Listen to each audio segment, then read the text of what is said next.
ओम माहेश्वर सूत्रम ऐ उन ऋग् ए औ ऐ औ छाय वरट नं यम गण नम झभै गण धस जब गण धस खप छट छट तव कपय शट छर हल ऐ उन ऋग् ए औ ऐ औ छाय वरट नं यम गण नम झभै गण धस जब गण धस खप छट छट तव कपय शट छर हल।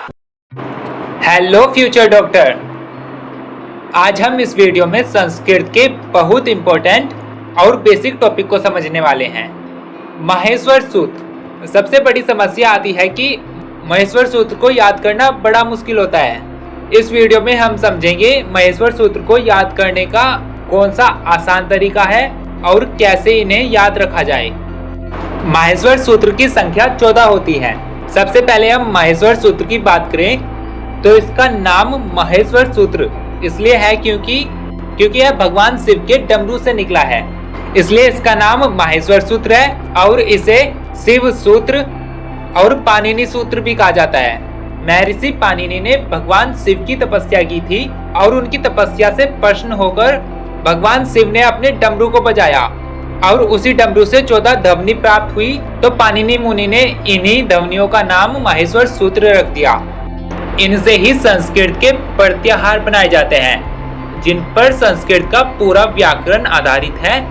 यह 14 होते हैं और हर सूत्र का अंतिम वर्ण हलंत होता है जो इत संज्ञक होने से जिसका लोप हो जाता है, जिसकी वजह से इनकी गणना शब्द निर्माण में नहीं होती। अब हम उन 14 सूत्रों को देखते हैं और उन्हें याद करते हैं। प्रथम 4 सूत्र अ ई उ न री लिरी क ए ओ अंग ऐ औ च। अ से लेकर च तक ये सभी अच प्रत्याहार कहलाते हैं।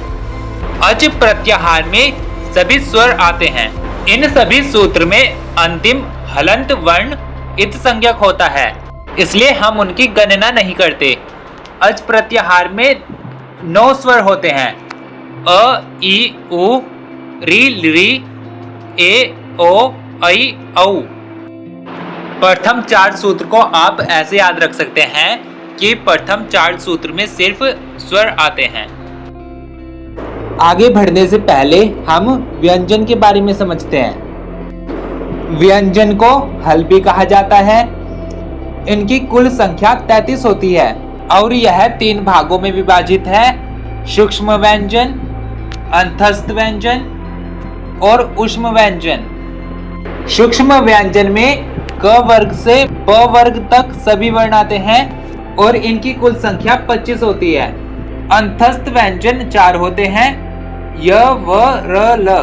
और ऊष्म व्यंजन भी 4 होते हैं: श स श र।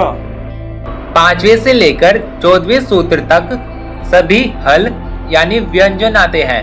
5वां और 6ठा सूत्र है ह य व र ट ल न।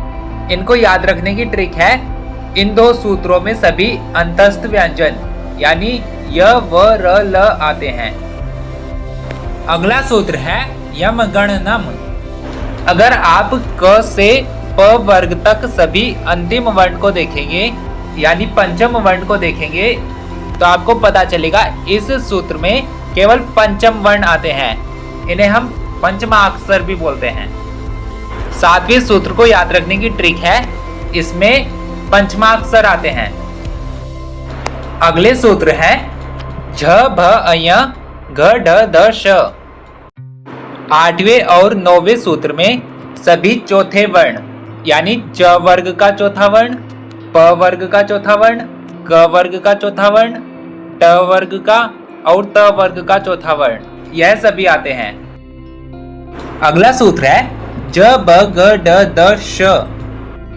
10वें सूत्र में सभी वर्ग के तीसरे वर्ण आते हैं: ज ब ग ड द। ज वर्ग का तीसरा वर्ण, प वर्ग का तीसरा वर्ण, क वर्ग का तीसरा वर्ण, ट वर्ग का तीसरा वर्ण और त वर्ग का तीसरा वर्ण। मैं एक बार फिर आपको याद दिला दूं, जो अंतिम वर्ण है वो इत संज्ञक होने से उनकी गणना नहीं की जाती, इसलिए 10वें सूत्र में तृतीय वर्ण होंगे ज ब ग ड द। 11वें और 12वें सूत्र में दूसरे और पहले वर्ण आते हैं: ख फ छ ठ थ च ट त व क प य।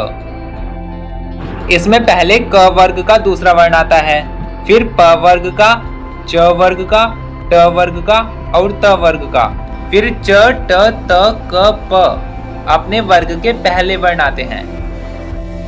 अंतिम दो सूत्र यानी 13वें और 14वें में ऊष्म व्यंजन आते हैं, श, श, स, र, ह, ल। हमने इस वीडियो में महेश्वर सूत्र को याद किया। महेश्वर सूत्र 14 होते हैं। पहले 4 सूत्र में सभी स्वर आते हैं, 5वें और 6ठे में अंतस्थ व्यंजन आते हैं, 7वें में 5वें वर्ण आते हैं, 8वें और 9वें में चौथे वर्ण आते हैं, 10वें में तीसरे, 11वें और 12वें में दूसरे और पहले वर्ण आते हैं। आखिरी 2 में ऊष्म व्यंजन यानी श, श, स और ह आते हैं।